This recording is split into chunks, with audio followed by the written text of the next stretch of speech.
Bienvenidos a Construyendo Valor, el podcast donde hablamos sobre turismo y emprendimiento y también entrevistamos a expertos y líderes del sector. Mi nombre es Mónica Vila, soy especializada en organización de viajes y creación de experiencias y mi invitado de hoy es Adrián Parra.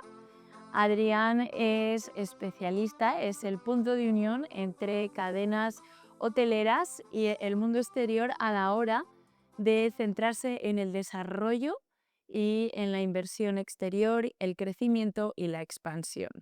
Y con él hablaremos sobre justamente esto, cómo se expande un hotel, las negociaciones, los contratos y todo lo que pasa en medio cuando se enfoca, ¿no? O se centra una cadena en abrir un nuevo hotel. Exacto. Pues Muchas gracias. bienvenido, Adrián, Muchas gracias. gracias a ti. Cuéntanos entonces tu maravillosa trayectoria en este interesante sector. ¿Cómo empezó todo? Pues diría que de casualidad totalmente, porque yo hace bastante tiempo ya estaba haciendo un máster en marketing, nada que ver con el sector hotelero ni nada. Nada que ver. Y lo que pasa es que hice unas prácticas en una empresa que es Accor Ujú. y departamento de marketing igual. De hecho, yo llevaba el tema bueno, del programa de los socios en ese momento, que además tuve la suerte, entre comillas, de que las prácticas fueron como sustituir a una persona que estaba de baja de maternidad. Entonces tuve 6 meses solo allí completamente, con cierto apoyo, pero estuve un poco solo. Y ahí fue donde descubrí el mundo de hospitality. Ya te digo que hace bastante tiempo. Y lo que pasa es que de ahí, luego por una serie de casualidades, conocí al director de expansión de la cadena, también porque nuestros despachos estaban uno al lado del otro.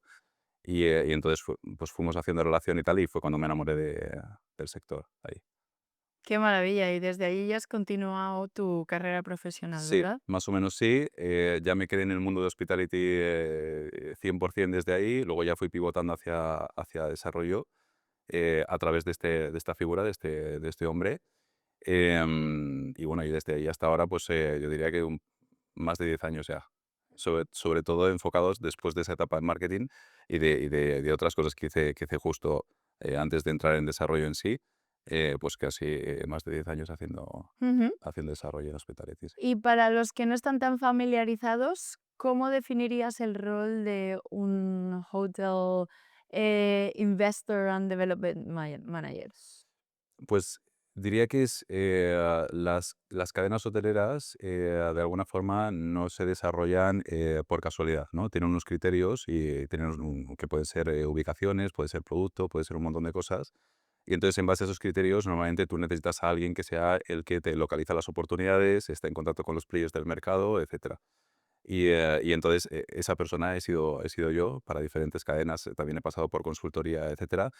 Y entonces lo que haces es básicamente buscar esas nuevas oportunidades para que formen parte del portfolio Ujú, de la cadena en sí. ujú, Entonces, yo, aparte de hoteles, pues he hecho también parte de F&B, de restauración. Entonces, pues es lo mismo. ujú, Al final siempre es lo mismo. Es encontrar el nuevo negocio, que puede ser hotel, restaurante, beach club, lo que sea, que por diferentes cosas puede ser un buen fit para tu empresa y tú lo encuentras, lo negocias y luego empieza a formar parte de la empresa así y lo empiezan a operar ujú.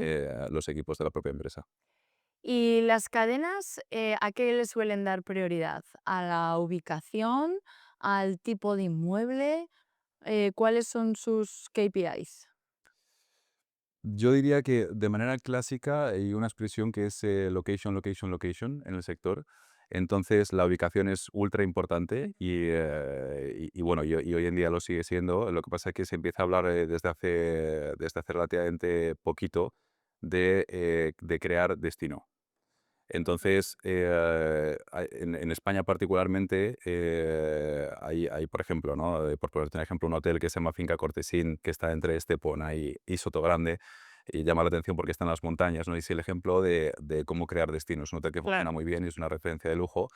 Y entonces te diría, creo que la parte de localización forma, o sea, es el KPI casi principal, pero a partir de ahí, si tú confías mucho en que la marca en sí, que es muy importante el tema de la marca, aunque Finca Cortesín, la marca es el propio nombre del hotel, ¿no? Pero si tú confías mucho en la marca y confías en que tú con el producto y con el operador puedes generar destino suficiente, te puedes alejar un poco de la expresión de location, location, Ujú. location. Pero diría que el principal es la localización. Vale. Y teniendo también un poco ese background en marketing, ¿cuáles crees que son las claves para un hotel como este, por ejemplo, para poder crear marca y destino a pesar de no ser parte de una cadena? Sí. Es difícil, ¿eh? No es una respuesta fácil y por eso todo el mundo mira ese hotel que ya lleva tiempo operando y de alguna forma es como si tuvieran una fórmula secreta, ¿no? Pero yo creo que el equipo, el director del hotel es principal y las conexiones que tenga el director del hotel. El producto tiene que ser muy bueno, o sea, las calidades tienen que ser muy buenas y tú tienes que vender, sobre todo, cada vez más una experiencia. Mm, Entonces, que no me refiero solo a lo que hablamos mucho últimamente, que es lifestyle, etcétera, desde hace muchos años, o sea, desde hace unos años, perdón, sino que puede ser, por ejemplo, wellness, o que tú vendas, por ejemplo, lujo tranquilo, como vende Finca Cortesín, ¿no? Algo más alejado y tal. O puedes vender a lo mejor una experiencia de golf, pero tiene que ser algo, o sea, la experiencia forma ya parte como casi como del propio producto en sí. O sea, es un producto de calidad, pero ¿qué vendes, no? ¿Cómo te posicionas? ¿Qué, qué ujú, es- qué estás ofreciendo tú que los otros competidores no claro, son especialistas a lo mejor en ese claro. nicho? O sea, que ofreces alojamiento, pero también tus clientes van a tu alojamiento por algo en particular, no solo por el hecho de alojarse. Exacto, exacto. Y luego, evidentemente, la experiencia dentro, por eso te decía, el director de hotel es clave tanto para la experiencia del cliente durante la estancia como antes de que llegue, porque el director del hotel puede ser clave en cuanto a cómo se comercializa el hotel externamente, ¿no? Por ejemplo, o a lo mejor tiene muy buenas conexiones con ciertas agencias, ¿no? Que son grupos que te mandan grupos exclusivos y él es capaz de firmar un acuerdo bueno con una agencia, etcétera. Entonces, el director del hotel me parece una figura clave tanto antes como durante la experiencia y se suma también, ya te digo, el producto y parte del producto es hoy en día ese Ujú. posicionamiento experto. Y en tu experiencia, a la hora de comercializar lujo, ¿cuáles son las mejores estrategias? Porque claro, aquí no vale ir a una agencia de viajes o a un grupo mayorista a ofrecer tu hotel. Sí, pues te diría, parte de eso es el posicionamiento que tú crees, ¿no? Y que lo tengas tú claro internamente, que no sea algo que al final te cae de forma pasiva, ¿no? Porque tú no lo tienes claro el posicionamiento que quieres hacer del hotel, pero te diría que luego comercialmente hablando, no soy experto comercial. Ujú. Lo sé, Eh, pero, experiencia. pero de todas formas, te diría que eso, que tú tengas claro el posicionamiento dentro del grupo de cómo vas a posicionar el hotel, ¿no? Y que luego todo vaya en línea con eso, ¿no? Entonces, por ejemplo, si tú tienes una bandera que no tiene por qué ser una marca, pero a lo mejor puedes asociarte con Leading Hotels of the World o cosas así, o que si eres un experto en wellness, que realmente parece una tontería, ¿no? Pero que tú des bombo en la web, en Booking, en donde sea, a la experiencia wellness, que tú entres y a lo mejor la primera o la segunda foto sea de wellness y que luego las calidades sean muy buenas, ¿no? A partir de ahí, los tipos de agencias con los que puedes acordar ciertos tipos de cosas, es verdad que están posicionadas por Claro. segmentos, entonces eso ya lo tienes como más estudiado. Estar presente en las ferias, Ujú. etcétera, pero yo creo que sobre todo tener internamente muy claro el posicionamiento y que todo lo demás vaya en línea con eso. Acorde. Sí, Ujú.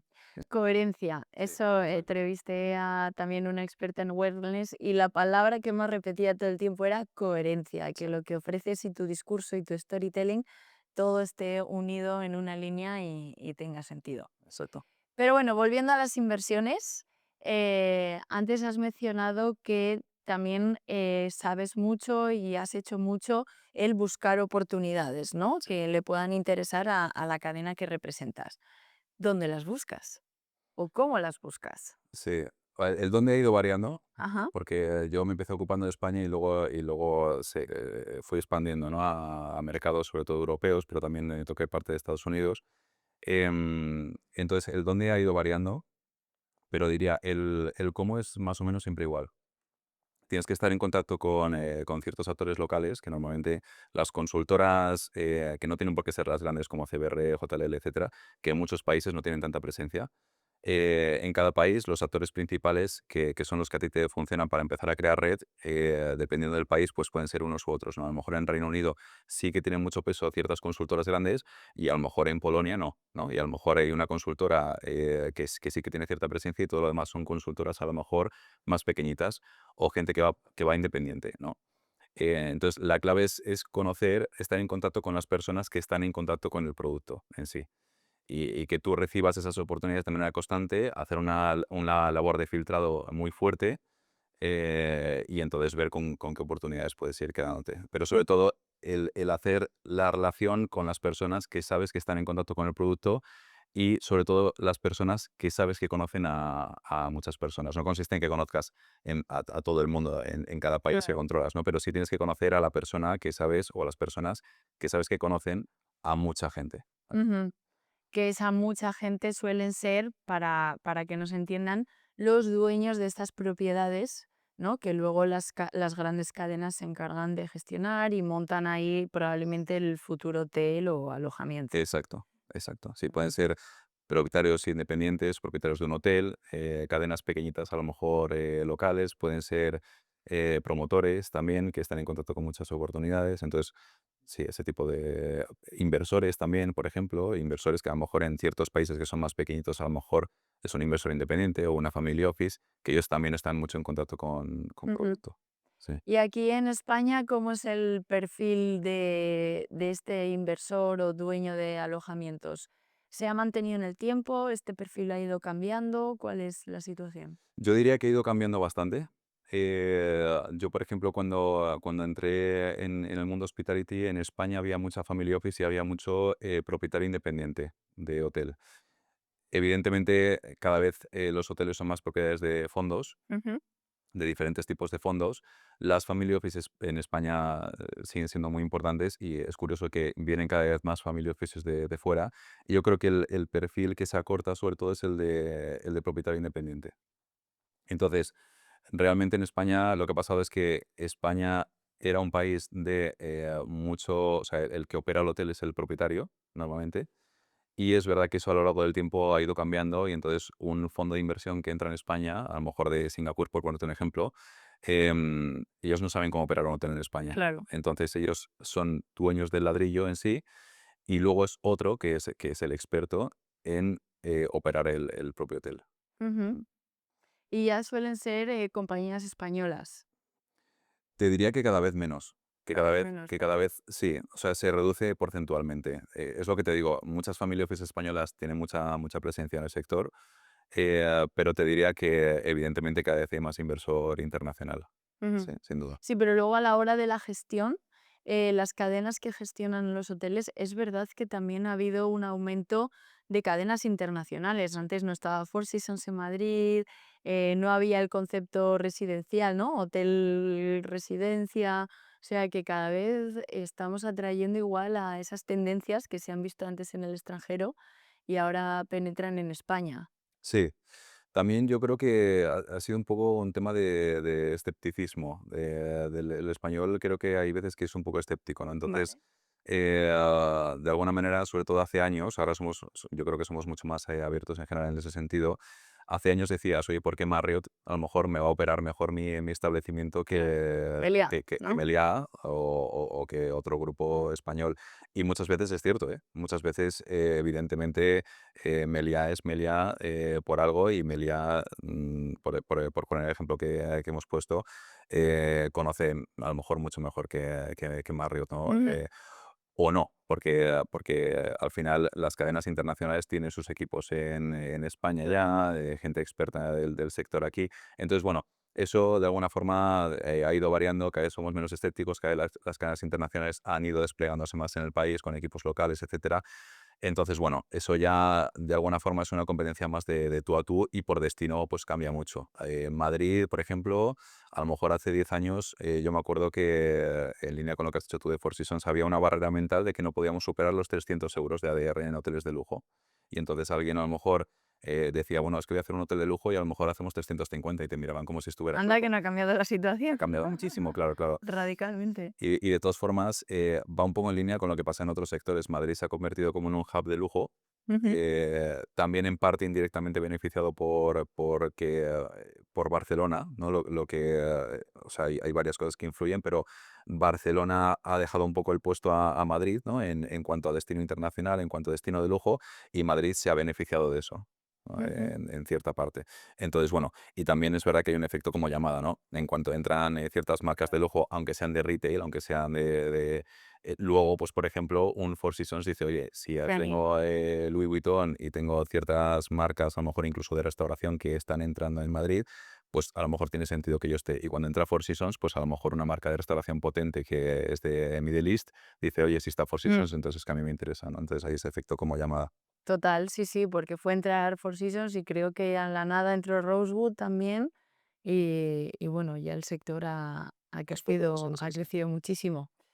Entonces, estamos un poquito analizando el proceso cronológico, ¿no? De cómo funcionan estas inversiones. Primero, pues piensas quizás en una ubicación, una localización, luego echas la red, digamos, contactas a esas personas que conocen a posibles inversores, dueños de alojamientos.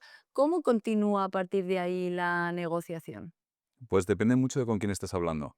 Entonces, si por ejemplo tu objetivo como cadena es firmar ciertos tipos de contratos en los que tú no eres el propietario, normalmente estás hablando entonces con inversores, etcétera, ¿no?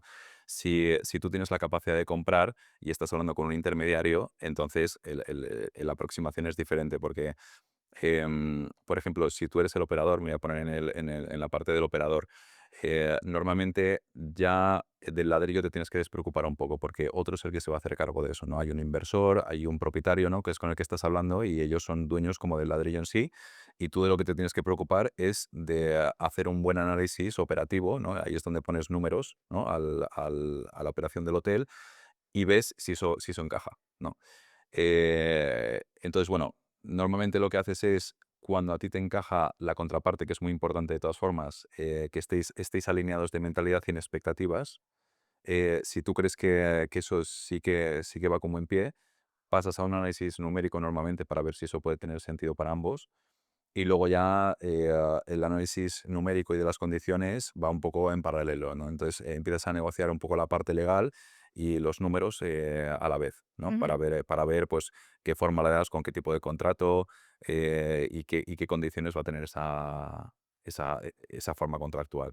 ujú. Entonces, bueno, te lo estoy explicando un poco complejo, ¿no? Porque evidentemente No, es pero complejo el proceso. tiene sentido. Y entonces, a la hora de sentar a el inversor, o incluso quizás el dueño del inmueble, que no es el mismo que el inversor, y la cadena hotelera, a veces sí, pero puede que no. em, ¿Cuál es el fit cultural que tiene que haber o la alineación de expectativas para que funcione? Yo diría que el fit cultural juega un papel grande también dependiendo de las localizaciones. Yo como he tenido que hacer desarrollo también en sitios como Turquía, como el norte de África, allí el fit cultural juega un papel tremendo. Y por ejemplo, en el resto de Europa, en sitios como Estados Unidos y tal, pues juega un papel, pero a lo mejor no tanto como en otros países, ¿no? Entonces, bueno, te diría que depende y sobre todo creo que es muy interesante lo que has dicho de que se alineen las expectativas, ¿no? Cuando el fit cultural no es un problema, el tema sobre todo es en cuanto a las expectativas. Hay propietarios, guión inversores, que es verdad que no tiene por qué ser el mismo. Hay veces que en una operación está el propietario, el inversor que puedes haber traído tú es un inversor que está interesado en comprar el inmueble, estás tú como operador, puede incluso haber un intermediario que ha facilitado todo o no. Em, en ese sentido, lo de las expectativas es clave porque hay inversores si están en esa sala es porque se va a acabar quedando con el ladrillo en algún punto determinado del tiempo. Si es inversor, las expectativas que tiene a lo mejor o el objetivo que tiene es prestigio o si es seguridad o si es rentabilidad, eso es lo que tú tienes que entender, sobre todo y ver si eso puede ir en línea contigo, ¿no? Porque a lo mejor tú lo que estás buscando como operador, pues es que simplemente sea un negocio muy rentable y a ti el producto en sí, Claro, o la marca que vas a utilizar, pues a lo mejor el inversor lo que prioriza es prestigio. Entonces, la, claro. la marca que le des bombo a los números, pues a lo mejor no tiene tanto sentido para él, siempre lo va a tener, ¿no? Pero como a lo mejor que le presentes un producto que va a ser Mm. top, ¿no? Entonces, ese tema de expectativas entre todos los players, pero sobre todo entre inversor y operador, al final tienes que Mm, estar en línea y tienes que dar con la tecla, tienes que escuchar, ¿no? Qué es mm, lo que, y tienes que hacer preguntas para ver realmente cuál es el objetivo que tiene el claro. fondo, ¿no? Ese inversor cuando por dónde va. Es curioso porque yo siempre hubiera pensado que la prioridad va a ser siempre la rentabilidad, ¿no? Pues obviamente el ganar lo máximo al final, Sí. el máximo margen, máximo beneficio, pero hay gente que entonces sí que le da mucha importancia al prestigio, por ejemplo. Sin duda, sin duda. Hombre, yo diría que la rentabilidad, sobre todo, hay veces que es el objetivo y hay veces que es el suelo, ¿vale? O sea, quiero decir, a partir de cierto punto tú puedes hablar y no es el objetivo principal sacar más rentabilidad, pero sí que hay un suelo, ¿no? De alguna forma en la que a partir de ahí prácticamente nadie se va a meter, por mucho que sea Claro, un activo espectacular. Entonces, pero no, puede ser muchas veces, y eso incluso ocurre en fondos, incluso ocurre en family offices, que a lo mejor es seguridad, ¿no? Y a lo mejor tú lo que buscas es, yo a final de mes quiero que me paguen una renta X y no quiero maximizar lo que me van a pagar. Lo único que quiero es saber que el flujo de caja que voy a recibir es esto, ujú, ¿sabes?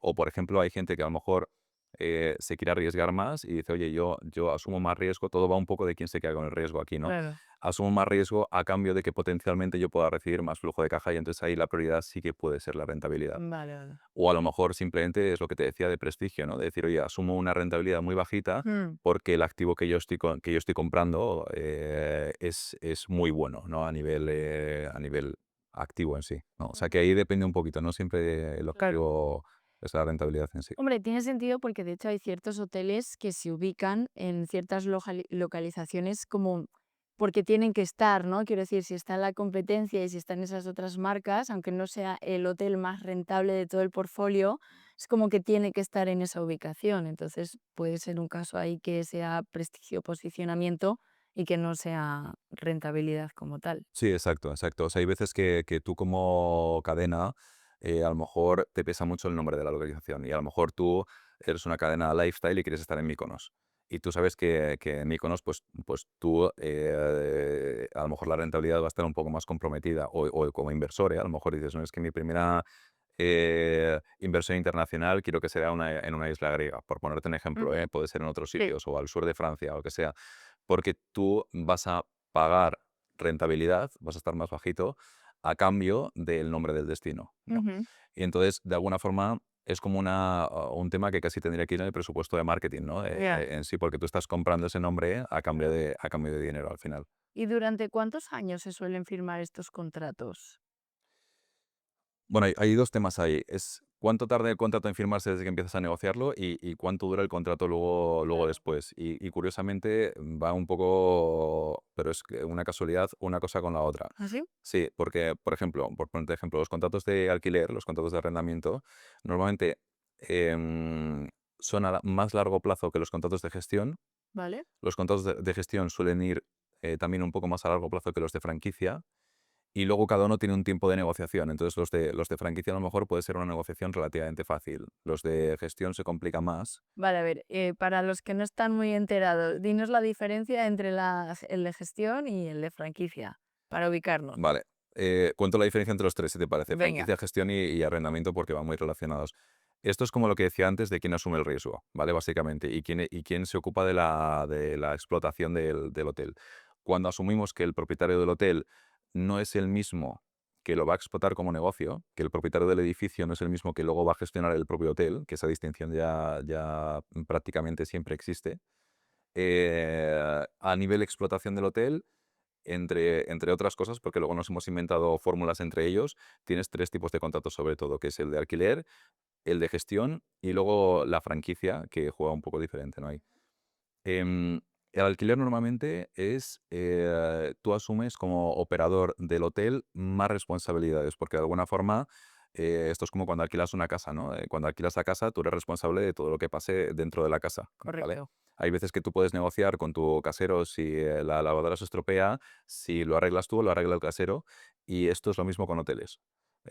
Y estas negociaciones existen. ¿Qué pasa si yo te firmo un contrato de alquiler y se rompe una válvula, ¿no? del hotel? ¿Quién lo arregla? O sea, estas discusiones Ya, ya, existen, ya. pero funciona muy parecido a cuando alquilas una casa, ¿no? Tú eres el responsable de todo un poco dentro de ahí. Y el propietario no se mete tanto en tu operativa. Hay ahí luego fórmulas, alquiler variable, en el que el propietario puede mirar un poco más los ingresos y tal, pero básicamente tú asumes más el riesgo de la explotación y tú a cambio al propietario le dices, yo te paso una renta X al mes y tú Vale. me dejas tranquilo aquí. Asumes más riesgo como operador porque tú tienes que pagar la renta sí o sí, te vaya bien o te vaya mal. En un contrato de gestión la diferencia clave es que los intereses se alinean más entre el propietario y operador, porque el operador, si gana más, paga más al propietario, y si gana menos, paga menos al propietario, Vale. ¿vale? Ujú, Entonces, de alguna forma, tú como propietario asumes más riesgo, lo que decía antes, ujú. a cambio de que potencialmente el operador pueda Puedas ser muy ganar bueno más, claro. y puedas ganar más, ¿no? Y entonces ahí un poco se invierten los papeles, porque de alguna forma es como si el propietario contratase al operador hotelero para que le gestionase su negocio, ¿no? Entonces, de alguna forma, tú eres el propietario es el dueño también del negocio, esto es de entenderos un poco tal, pero el operador es el que se encarga del día a día. Pero Ujú. realmente, como vamos a decir, como el jefe en sí, al que tienes que reportar es el propietario, es el dueño del negocio en sí. Tú, de alguna forma, estás contratando los servicios del operador hotelero para que a ti te gestione tu Vale. negocio. ¿Y la marca que aparece en el exterior del inmueble? Ahí puede ser también, puede ser en los tres contratos. De alguna forma, ahí varía un poco, porque ya te digo, ahí nos hemos inventado fórmulas. Puede ser que, por ejemplo, en el caso más complejo, que uno de los casos más complejos, pueda haber un propietario, pueda haber alguien que alquile, diferente al propietario, pueda haber una marca, De un operador gestión. que lo gestione, y luego puede haber una franquicia de una marca internacional que puede no ser la del grupo, El que que está quiera gestionando. poner el nombre y ya está. Sí, y que el operador sobre todo le encaje que funcionar con esa franquicia. Entonces, ves que es como una matrioska, ¿no? De estas que van unas Sí, sí, metidas dentro total. de otras. Pues la marca sería la más pequeñita de todas, ¿vale? Ujú. Porque es el último punto. La marca puede ser del operador, puede no ser, puede no tener nada que ver.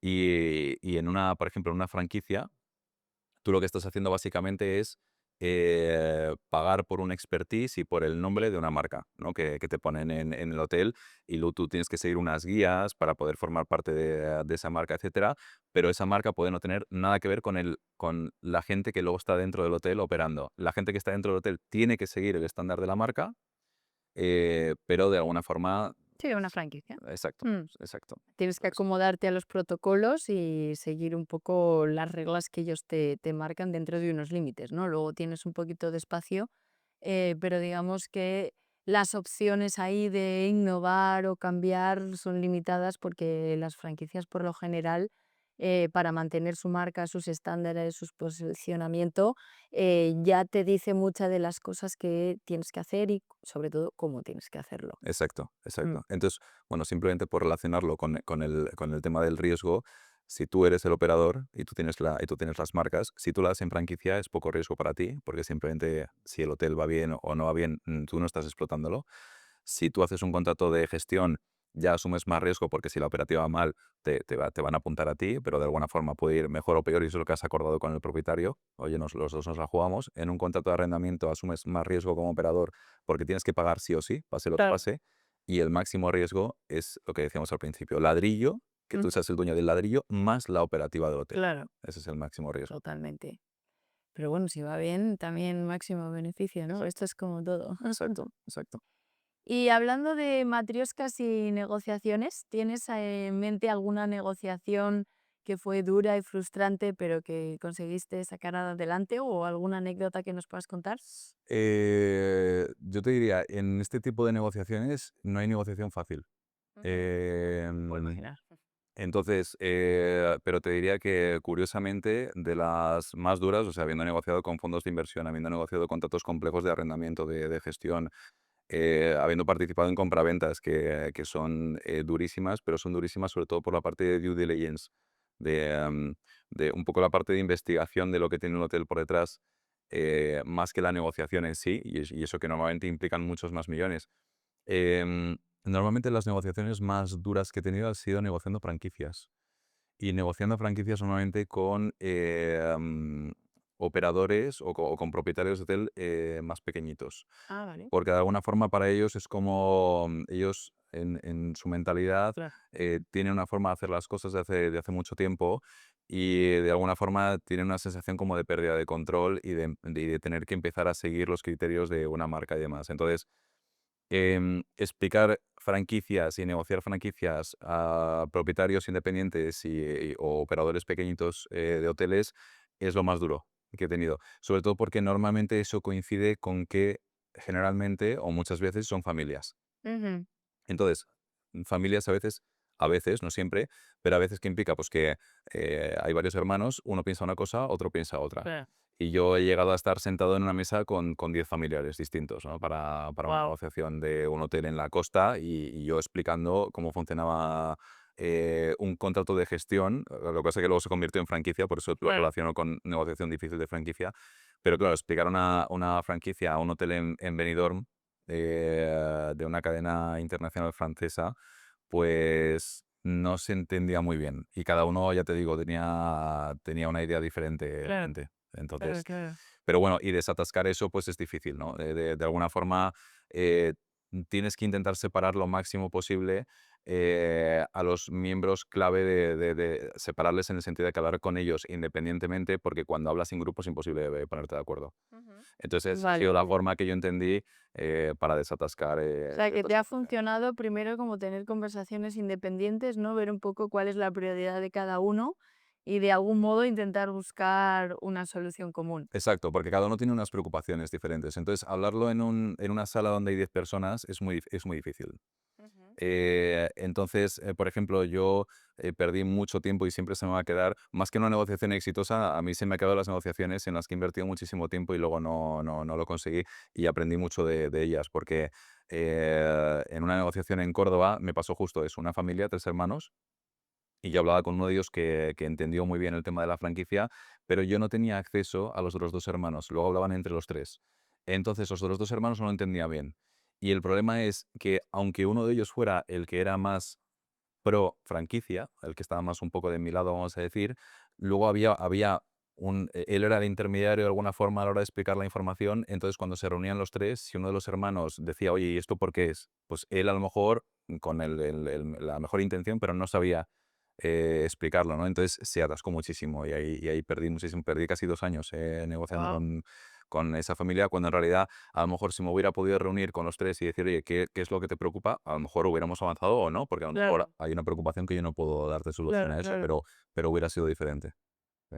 Es un auténtico caso de coaching. Quiero decir, en coaching normalmente lo que se hace es justamente, sobre todo en coaching empresarial y cuando ya hablas así con los ejecutivos y hay grandes problemas, muchas veces lo que te dicen es como habla de manera independiente con cada uno para luego poder tener una estrategia y ponerlos a todos de acuerdo. O sea, No lo había pensado así, pero sí, a lo sí, mejor sí, sí. es una estrategia de coaching en toda regla.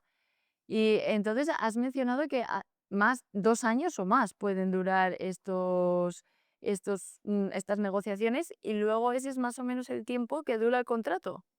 No, o sea, normalmente cuanto más complejo el contrato, más dura la negociación. Ujú. Y cuanto más largo va a ser el contrato, por cuanto más tiempo te vas a Claro, comprometer. porque yo me imagino que estos contratos ya deben ser para 20, 30 años. Los contratos, por ejemplo, puede ser que ciertos alquileres sí que sean a 20, 25 o 30 años, entonces los contratos de alquiler suelen ser muy duros de negociar. Afortunadamente, como el operador asume más riesgo, Mm. de alguna forma la negociación por ese lado se desatasca porque es como de, es verdad que nos estamos dando la mano por 20 años, pero yo me voy a ocupar de todo lo de Claro, dentro del hotel y los contratos de gestión suelen ser más complicados porque a lo mejor te estás comprometiendo por 15 años, que es la claro, media, ¿no? De lo que dura un contrato de claro. gestión, y encima pues tú no estás asumiendo como operador todo el riesgo, el Ujú. propietario tiene parte de riesgo. Entonces, bueno, Vale, vale. espero ya ves que franquicias normalmente son 10 años Ujú, de contrato, gestiones son normalmente 15 y alquileres ujú. pueden ser 20 o más. Vale, vale. Sí, sí. Y ahora mismo, pensando en estos 10, 15 años que se vienen y con todos los cambios que ha habido tras el COVID, que yo creo que el panorama y la situación ha cambiado bastante, no sé si radicalmente, pero bastante. De cara al futuro, en los próximos 10, 15 años, ¿qué tendencias observas en el mercado y pues sí, en los tipos de contratos o qué es lo que más se está viendo? ¿Crees que está habiendo un cambio a igual no tanto hotel, sino residencias? ¿Crees que el turista corporativo sigue siendo importante a pesar de que quizás ya no se viaje tanto por esto de que online se hacen muchas reuniones? el turista vacacional sigue siendo clave, no sé, ¿cuál Sí. es tu intuición? O sea, honestamente, yo no tengo la intención, por ejemplo, de que se viaje menos, en el sentido de que a lo mejor, por ejemplo, hemos perdido ciertos, porque luego han vuelto con fuerza eventos corporativos o esa un poco cultura de desplazarte, pero luego realmente, cierto tiempo después del COVID lo hemos retomado muy rápido, ¿no? Sí, Y sobre todo, cuantos más actores internacionales tengas en escena, más gente tiene que viajar a ver el hotel. Tú no vas a firmar prácticamente nunca un claro. hotel sin haber estado allí, habiéndote reunido, etcétera, y esa gente tiene que dormir en algún lado, ¿no? Pero yo te diría que las tendencias, para mí, son 2 y una la has mencionado ya, que es el tema de, con respecto al producto. O sea, ahora mismo hay más temas de residencias, hay más temas de service de apartments, por ejemplo, y luego, pues, hay más mezclas de cosas. Ya no es un hotel, en sí, hay más peso de la restauración. Entonces, hay más modelos diferentes, un poco para intentar dar, salida a cada necesidad que tiene el cliente, porque, por ejemplo, el tema de las residencias y que tengan una marca detrás es una cosa que hace unos años, a lo mejor nos sonaba un poco exótico, ¿no? Por decir, alguna cosa, y ahora es una cosa que sí que se está viendo que a lo mejor tiene cabida en el mercado, porque a lo mejor es alguien que quiere estar en un sitio de lujo sabiendo los estándares de una cadena que hay detrás, que es la que le pone el nombre, y quiere estar 6 meses. Y quiere que sea su casa de ahí durante 6 meses, un año y medio, lo que sea, con los servicios de un hotel, ¿no? Ujú. Entonces, esa tendencia existe, cada vez más. Y luego, por otra parte, diría que hay una tendencia que va por otro lado, que es lo de los tipos de contratos. Y te diría que hay una tendencia, que, como casi siempre, viene de Estados Unidos, pero esta ha tardado mucho en llegar. Igual que hace 10 15 años nos parecía muy exótico los contratos de gestión y en Estados Unidos era lo más normal del mundo y ahora empieza a ser lo más normal aquí. En Estados Unidos lo que ocurre es que hay una serie de empresas que están especializadas en la gestión de Vale. hoteles, que no son Marriott, Hilton, Accor, etcétera. Son una empresa se llama X, es Ujú. independiente y son expertos en eso. Y lo que hacen ellos es coger franquicias de Marriott, Hilton, Accor, etcétera, y las operan, ¿no? Y eso, por ejemplo, en Europa, suena todavía exótico. Y normalmente, estas empresas, evidentemente, son expertas tanto en la gestión como en tratar o en saber cuál es la marca que va mejor para cada activo, ¿no? Entonces, Vale. esa es una tendencia que nos está llegando, que son los operadores de marca blanca. En España existen desde hace bastantes años, pero su desarrollo ha sido muy lento, por Ujú. ejemplo. Y en el sur Y de ahí Europa no hay grandes conocidos, ¿no? no hay grandes conocidos. Bueno, hay grandes conocidos para gente que Claro, está muy metida para en sí, el pero sector, digo, sí, pero es verdad que el usuario a pie sigue viendo la marca, la cadena internacional, el nombre de la cadena internacional, entonces al final no es consciente de quién es el verdadero gestor luego del hotel. exacto. Y eso debería ser así, de todas formas. O sea, el usuario de a pie nunca debería saber, o no tendría por qué saber, a no ser que se interesase, cuál es la empresa que está operando el hotel si es un operador de marca blanca. Porque el operador de marca blanca lo que va a hacer como buen criterio es empujar a la marca que tiene como franquicia, ¿no? Si es una franquicia Marriott, tú como operador de marca blanca, tú vas a querer que empujar la marca de Marriott, porque eso es lo que te va a traer clientes. Tú como operador de marca blanca no vas a atraer clientes, pero Marriott sí atrae clientes. Claro, Entonces, si tienes la marca Marriott, vas a empujar claro, a claro. la marca Marriott. Ya te digo, una tendencia que todavía está llegando y que la vemos con escepticismo. Y yo creo que en los próximos, eso que decías tú, en un horizonte de 10 años, supongo que nos haremos más un poco a la americana en ese sentido. También porque las cadenas internacionales, lo que se está viendo, hay una tendencia hacia empujar la franquicia también. Entonces, porque para ellos puedes firmar franquicias mucho más rápido, Claro. no te requiere tantos equipos para dar soporte como una gestión o un alquiler, que las grandes llaman alquileres. Entonces, de alguna forma, ellos lo que quieren es promover mucho las franquicias. Y la contraparte perfecta para eso suele ser un operador de marca blanca. Alguien que dice, ok, yo opero el hotel y te cojo la franquicia a ti, ¿no? Y te pago por la franquicia. Esas son un poco las tendencias. Ujú. Y antes has mencionado due diligence. Sí. Háblanos un poquito más sobre cómo funciona este proceso y qué es lo que hace que sea exitosa y lo que puede poner frenos a que ocurra. Sí. Pues te diría que lo mismo que antes, dependiendo del tipo de contrato y dependiendo de el riesgo que tú estés asumiendo, dependiendo de lo que te vayas a ocupar, es lo que vas a mirar, ¿no? Entonces, sí, básicamente, si tú te vas a ocupar de todo, vamos a poner, por ejemplo, un caso de una compraventa o de un contrato de arrendamiento o cosas así, tú vas a mirar todo, ¿no? Entonces vas a mirar desde que los ascensores hayan pasado el último chequeo, ¿no? Que hay muchos temas que atascan las due diligence que van por ahí, van por temas técnicos, por tema de licencias, por ejemplo, yo he llegado a ver temas que han parado a avanzar más con una operación porque la mitad del hotel no estaba legalizado, ¿no? O sea, no tenía licencia de hotel. Eh, o, por ejemplo, porque no, en una compraventa porque faltaban ciertos certificados técnicos, ¿no? Y entonces o se Ujú. sacaban o no se podía avanzar. Claro. O, por ejemplo, temas como mantenimiento. Si hay que sustituir instalaciones o no, quién se ocupa en el momento en el que tú vas a entrar al hotel. No te hablo ya de dentro de la operativa, dentro de 5 años, no. Ujú. Entro y de repente veo que las instalaciones no son como yo me pensaba. ¿Y quién se ocupa de esto? O, por ejemplo, el coste del personal. Eso también es un tema.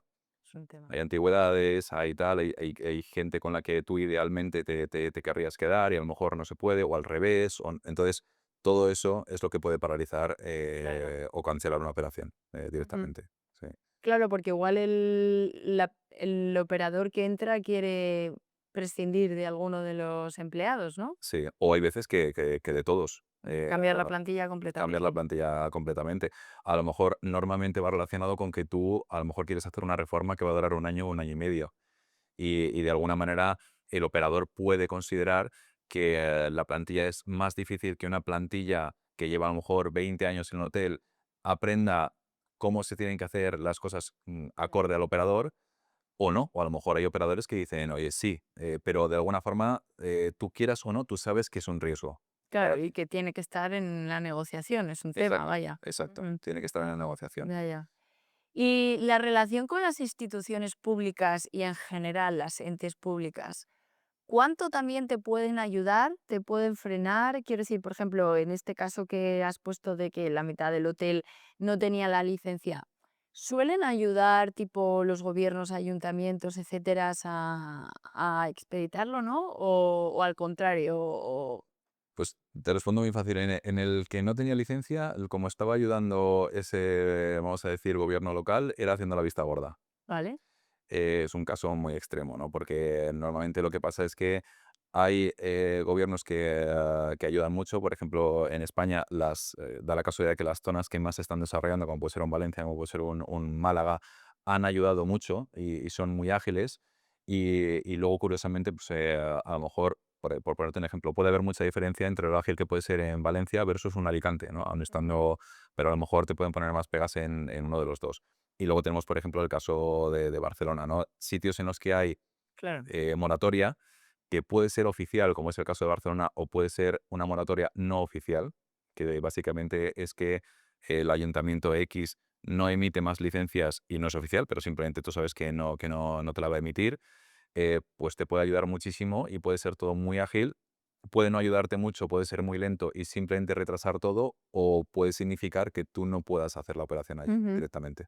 ¿Y qué lugares de España ves que están ganando fuerza a la hora de desarrollar alojamientos y hospitality en general? Yo creo que en general las ciudades, vamos a decir, que son muy potentes, pero que no son un Madrid o un Barcelona, pues como un Bilbao, Sevilla, Málaga, Valencia, evidentemente siguen creciendo a una velocidad muy alta. Y yo creo que ese es el objetivo, porque de alguna forma yo hablo de esas ciudades no como ciudades vacacionales, sino como hubs de algo, ¿no? Málaga se ha convertido, por ejemplo, en un hub tecnológico, ¿no? Por ejemplo, no te vende ya playa Málaga, ¿no? Entonces, de alguna forma que se desarrollen esas ciudades, siguen haciéndolo a una velocidad muy alta, siguen haciéndolo ahora con mucho más criterio también, porque tú no quieres a lo mejor no quieres que tu ciudad se llene de hostales, ¿no? Claro. O quieres que haya un equilibrio, ¿no? Entre la oferta hotelera que tú vas a establecer en la ciudad.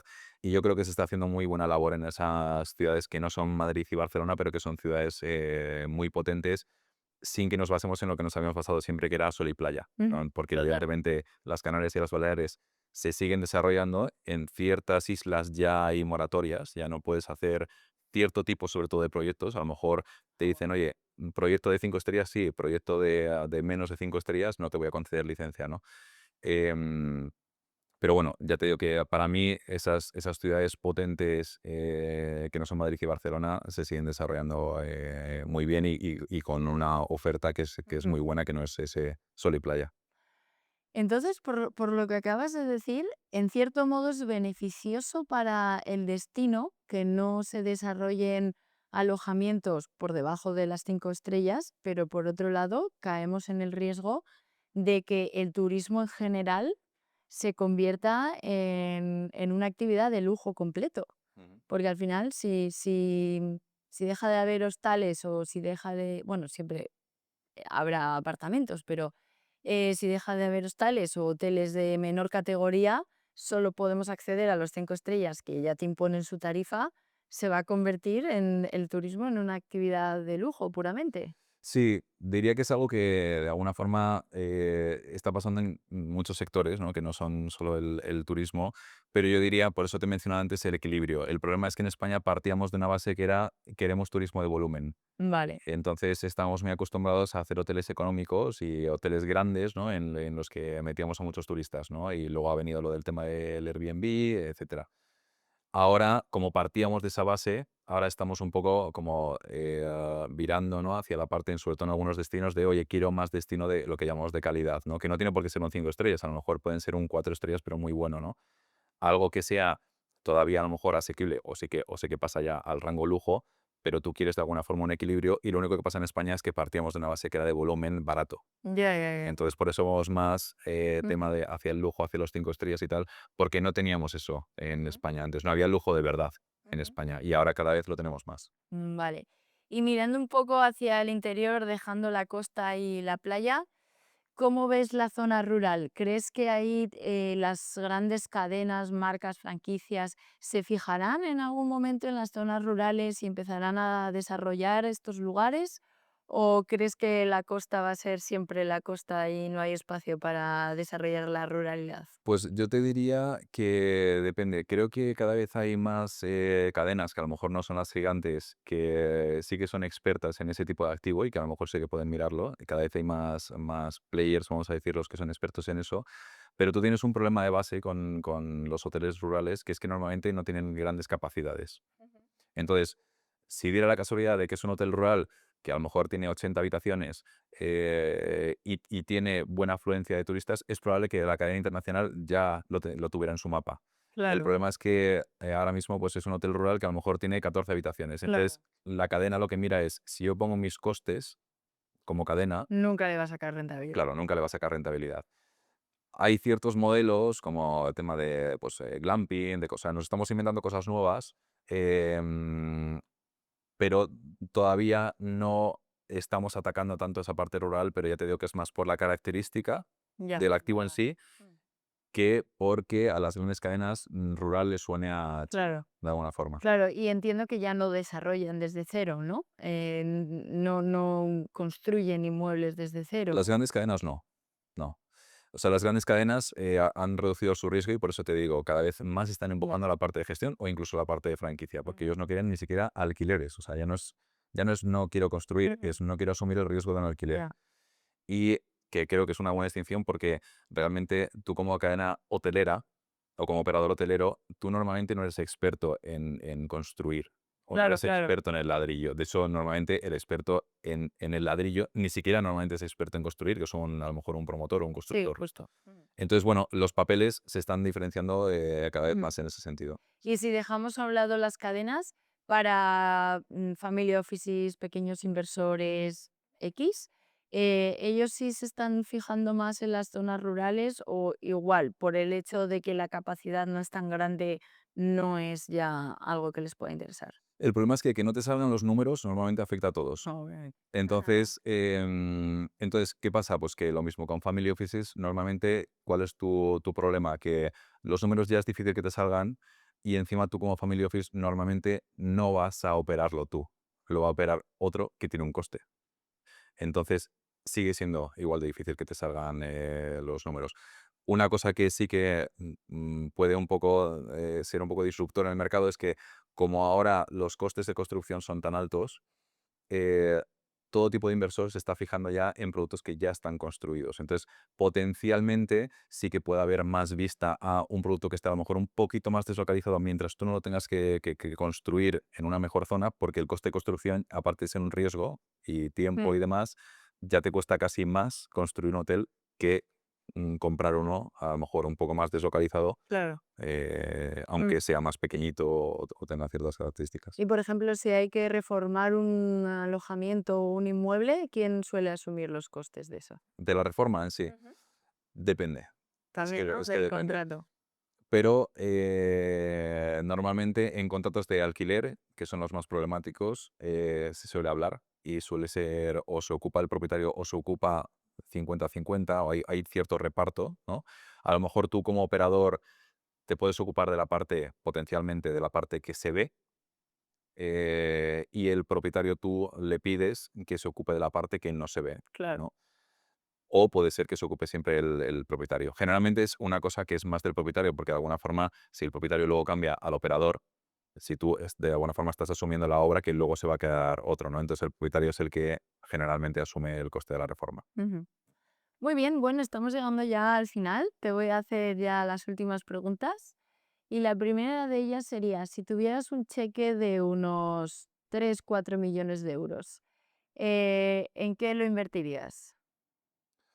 Buena pregunta, ¿eh? Con 3 4 millones no te da para comprar muchos Exacto. hoteles. Entonces, yo, si fuera yo, hay empresas, hay fondos que se ocupan muy bien, tienen equipos muy potentes que buscan oportunidades hoteleras. Entonces, a mí que me encanta eso y lo controlo, ¿no? Es importante que en lo que inviertas controles un poco de eso. Yo probablemente lo invertiría en un fondo pequeñito que fuera experto en localizar hoteles Ujú. con buena rentabilidad.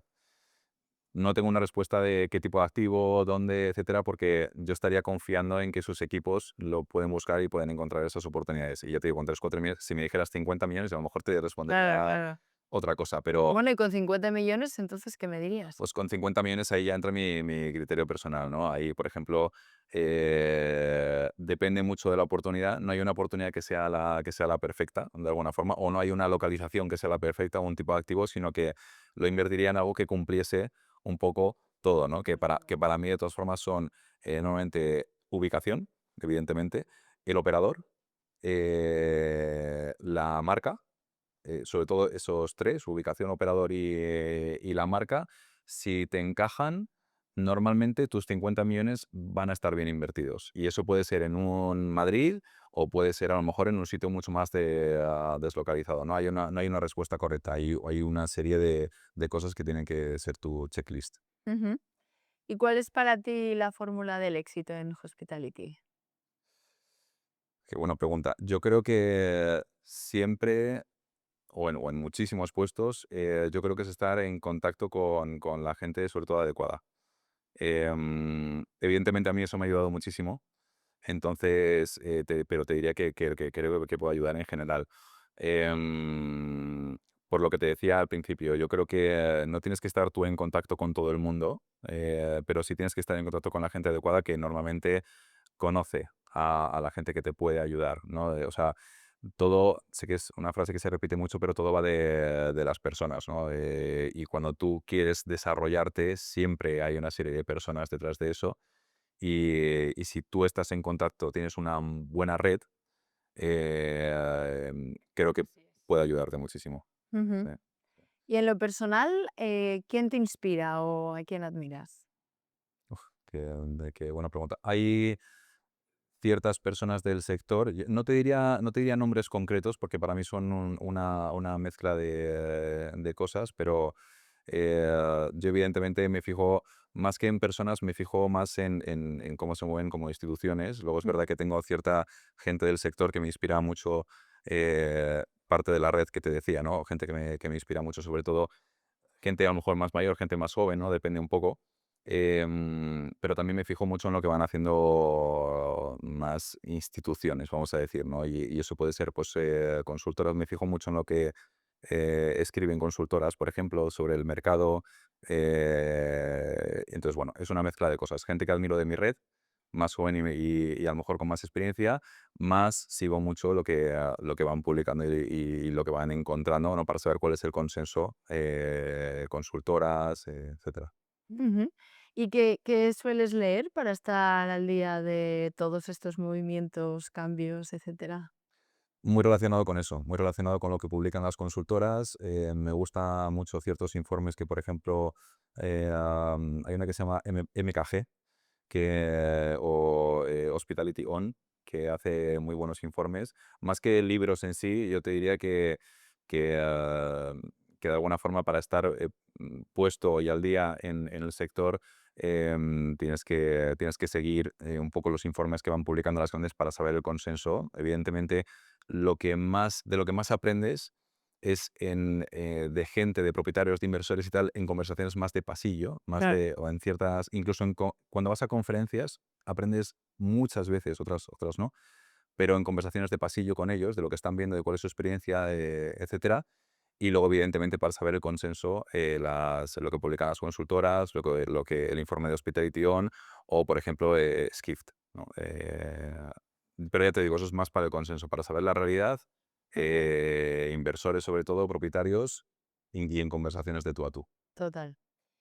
Bueno, y ya última pregunta, ¿cómo construyes valor?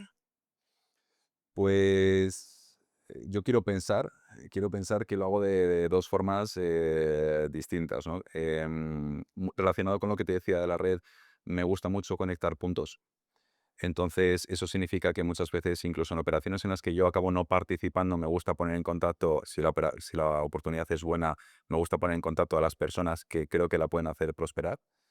Y luego, de alguna forma, quiero pensar que parte de lo que hago es un poco ordenar la complejidad que recibimos, ¿no? En desarrollo. Recibes muchos datos, recibes muchas oportunidades, recibes muchas cosas y yo lo que intento hacer es ordenar todo eso, ¿vale? Para ver si tiene sentido o no y luego lo que te he dicho de conectar los puntos.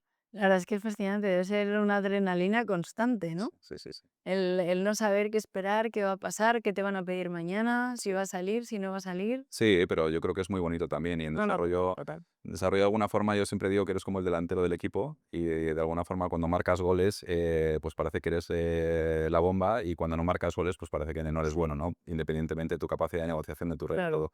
Pero esa adrenalina es la que siempre me ha gustado a mí, ¿no? Bueno, y ya por lo que dices también a nivel inteligencia emocional y autoestima, tienes y la gente como tú tiene que ser fuerte, porque como bien dices, un día eres el rey y otro día Exacto, y recibes muchos noes, ¿eh? Y hay operaciones que se te caen a medio camino que habías invertido mucho y hay muchos qué tipos de perfiles frustración. con los que tratas. Sí, sin duda, sin duda.